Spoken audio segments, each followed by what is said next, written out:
Social മീഡിയയിൽ ഇപ്പം trending ആയി നിൽക്കുന്ന മത്തി വറുത്തതാണ് നമ്മുടെ സ്പെഷ്യൽ. അതിനായിട്ടൊരു പാൻ എടുത്ത് വെളിച്ചെണ്ണ ഒഴിച്ച് അതിലേക്ക് മഞ്ഞൾപ്പൊടി, ആവശ്യത്തിന് മുളക് പൊടി എന്നിവ ചേർത്ത് നന്നായി ഇളക്കി മിക്സ് ചെയ്തതിന് ശേഷം വേണം നമ്മൾ ഗ്യാസ് ഓണാക്കാൻ. ഞാൻ കുറച്ച് കുരുമുളക് പൊടിയും ചേർക്കുന്നുണ്ട്. പൊടികളുടെ പച്ചമണം മാറിയതിന് ശേഷം ചതച്ച കുഞ്ഞുള്ളി, അതേപോലെ ഇഞ്ചിയും വെളുത്തുള്ളിയും കൂടെ ചതച്ചത് ചേർത്ത് കൊടുക്കുന്നുണ്ട്. ആവശ്യത്തിന് ഉപ്പും ചേർത്ത് നന്നായി വഴറ്റിയെടുക്കുക. വഴണ്ട് വന്ന ശേഷം ഒരു നെല്ലിക്ക വലിപ്പത്തിലുള്ളൊരു പുളി എടുത്ത് അതിൽ പിഴിഞ്ഞ് ആ വെള്ളം ഇതിലേക്ക് നമ്മൾ ഒഴിക്കുക.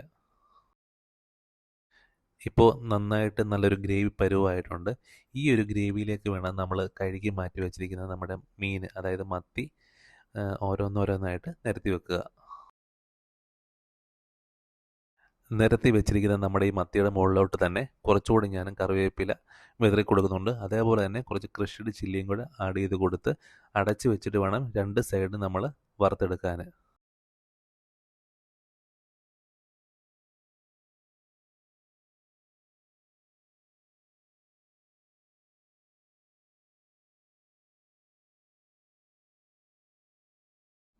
എങ്കിൽ പിന്നെ ഈ ട്രെൻഡിങ് ആയിട്ടുള്ള മത്തി വറുത്തത് നമുക്കൊന്ന് കഴിച്ചു നോക്കിയാലോ. ഒരു നുള്ള് ഞാൻ എടുക്കുന്നുണ്ട്.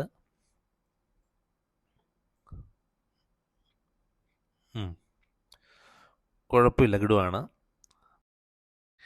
എനിക്ക് പ്രിയപ്പെട്ടത് നമ്മൾ നോർമലി ചെയ്യുന്ന മുളക് തേച്ച് പിടിപ്പിച്ച് വറുത്തെടുക്കുന്നതാണ് മീൻ ഫ്രൈ എനിക്കിഷ്ടം. പിന്നെ ഒരു ചേഞ്ച് എന്നുള്ള രീതിയിൽ നമുക്കിത് ട്രൈ ചെയ്യാവുന്നതാണ്. സംഭവം കുഴപ്പമൊന്നുമില്ല, നല്ലതാണ്. അപ്പോൾ പിന്നെ നമുക്കൊരു അടുത്തൊരു വീഡിയോയുമായി നമുക്ക് വീണ്ടും കാണാം.